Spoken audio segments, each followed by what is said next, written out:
সপ্তম প্রশ্ন, এক ভাই লিখেছেন এখানে যে মোহতারাম, মুসলমানদেরকে খ্রিস্টানদেরকে কবরে দাফন করা হয়, অন্য অনেক ধর্ম আছে আফ্রিকার, তাদেরকেও কবরে দাফন করা হয়, মানে মাটি গেড়ে মাটির ভিতরে রাখা হয়। কিন্তু হিন্দু বা আরও অনেকে আছে যাদেরকে দাফন করা হয় না, পানিতে ভাসিয়ে দেওয়া হয়, আগুনে পুড়িয়ে দেওয়া হয়, চিতায় উঠানো হয়, কেউ কেউ আবার লাশকে সংরক্ষণ করে রাখে, দাফন করে না। তাহলে এদের কবর আযাবটা হয় কোথায়? মানে যাদেরকে দাফন করা হয় না এদের কবর আযাব হয় কোথায়? আপনারা যে বলেন যে কবর আযাব হবে, আপনারা যে বলেন কবরের মধ্যে প্রশ্ন আসবে, তো যাদেরকে কবরই নেওয়া হয় না, বিমান ক্রাশ করে সাগরে পড়ে গেছে, এখন এই মানুষগুলোর কিভাবে মুনকার নাকির প্রশ্ন করবে? প্রশ্ন জাগে না? জাগে। এটার জবাব কি দেখেন, আসলে কবরের সুখ বা শাস্তির বিষয়টা সম্পূর্ণ অদৃশ্যের বিষয়। জ্ঞান বিজ্ঞান কিংবা যুক্তি দিয়ে আপনি কবরের জগৎকে ফিল করতে পারবেন না, অনুভব করতে পারবেন না। তো কিভাবে অনুভব করবেন? আল্লাযীনা ইউমিনুনা বিল গায়ব। আরে ইমানের পরিচয় কি? যে অদৃশ্যের প্রতি আপনি বিশ্বাস স্থাপন করবেন। আল্লাহর প্রতি যে ইমান এনেছেন, আল্লাহরে দেখছেন? আপনি দেখেন না, আমিও দেখি নাই। চর্মচক্ষু দিয়ে আমার আল্লাহকে দেখা সম্ভব না, তা আপনি আল্লাহর প্রতি ইমান এনেছেন না। বাতাস আপনি দেখেছেন? ধরা যায়, ছোঁয়া যায়? বিশ্বাস করেন না যে বাতাস বলে কিছু আছে? সূর্যের আলো দেখতে পাচ্ছেন, ধরতে পাচ্ছেন না, ফিল করতে পারতেছেন, অনুভব করতে পারতেছেন, কিন্তু আকার আকৃতি দিয়ে বুঝতে পারতেছেন না। কবরের জিন্দেগির যে বিষয়টা, এই বিষয়টা হচ্ছে টোটালি একটা অদৃশ্যের বিষয়। ইসলামী শরিয়ায় মানুষ মারা যাওয়ার পরে যে বিষয়টি বলা হয়েছে যে তার রূহটা আসলে কবরে থাকে না, তার রূহটা দুনিয়াতেও থাকে না। তার রূহটা থাকে কোথায়? তার রূহটা চলে যায় হচ্ছে আলামে বারজাখে, হয় ইল্লিয়িনে যাবে অথবা সিজ্জিনে যাবে। এই দুইটা জায়গার যে কোনো এক জায়গায় যাবে। জাহান্নামে হলে এক পরিবেশে যাবে, জান্নাতে হলে আরেক পরিবেশে যাবে।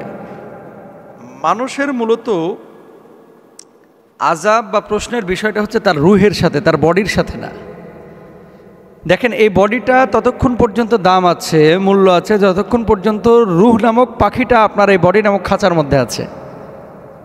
যেদিন আপনার রূহটা বডি থেকে আলাদা হয়ে যাবে, সেদিন এই বডিতে আঘাত করলে ব্যথা পাবেন না। প্রমাণ নেন, আরেকটু সহজ করে বলি। অপারেশনের সময় ডাক্তাররা যে কাটাছেঁড়া করে, ইঞ্জেকশন দিয়ে ওই জায়গাটাকে অবশ করে, এরপরে কাইটে চুরমার করে ফেলাইতেছে, আপনি টেরও পাচ্ছেন না। তার মানে রূহের সংযোগটা ওখান থেকে বিচ্ছিন্ন হয়ে গেছে সাময়িকভাবে। এই জন্য আপনি ব্যথা অনুভূত হচ্ছে, মানে আপনার ব্যথা অনুভূত হচ্ছে না।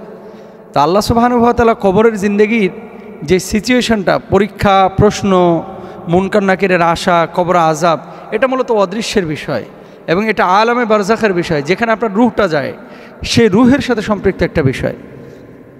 তাহলে এখন হিন্দু যদি মারা যায়, সেও তো আল্লাহর কাছে প্রশ্নের সম্মুখীন হবে। খ্রিস্টান যদি মারা যায়, সেও হবে। বিমান ক্র্যাশ করে কেউ যদি সাগরে পড়ে মারা যায়, সেও হবে। তো তার রূহটা কোথায় যায়? আল্লাহর কাছে ফিরে যায়। আল্লাহর কাছে ফিরে যায়। আল্লাহ বলছেন না যে মিনহা খলাকনাকুম ওয়া ফিহা নুঈদুকুম ওয়া মিনহা নুখরিজুকুম তারাতান উখরা।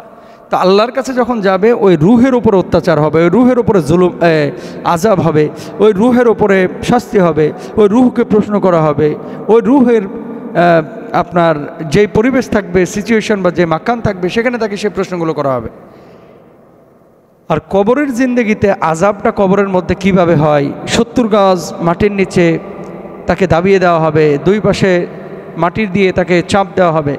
এই সমস্ত বিষয়গুলো কি কাইফিয়তে হবে, এটা আল্লাহ ছাড়া আপনি আমি কেউ জানি না। সুতরাং কোনো মানুষ যদি মনে করে যে কবরের জিন্দেগি এটা মিথ্যা জিন্দেগি, না, মানুষের জীবনের 3টা স্টেপ বা ধাপ আছে। 1 নম্বর হচ্ছে জন্মের আগের, আরেকটা হচ্ছে জন্মের পরের, এই দুনিয়ার জিন্দেগি, আরেকটা হচ্ছে কবরের জিন্দেগি, কবরের পরে আখিরাতের জিন্দেগি। বুঝতে পেরেছেন নিশ্চয়? দুনিয়াতে আসার আগেই বাপমার পেটের মধ্যে, দুনিয়াতে আসার আগেই মায়ের পেটের মধ্যে যখন ছিলেন, আপনার ভিতরে কিন্তু আল্লাহ তাআলা রূহ দিয়েছিলেন। এরপরে দুনিয়ার মুখ দেখলেন, দুনিয়াতে একটা নির্দিষ্ট সময় সফর করলেন, এরপরে আপনি ট্রানজিটে চলে গেলেন কোথায়? কবরের জিন্দেগিতে। এই ট্রানজিটের পরে আখিরাতে আপনি উঠবেন, মূল গন্তব্য। এবার আপনাকে আল্লাহ তাআলা প্রতিদান দেবেন। সুতরাং বি কেয়ারফুল। এই জিনিসগুলো আমরা কিন্তু অনেকে বুঝি না। কবরের আযাবকে আমরা মিথ্যা মনে করি না। কবরের আযাব যদি আপনি বিশ্বাস না করেন, আপনার ইমানে ঝামেলা হয়ে যাবে।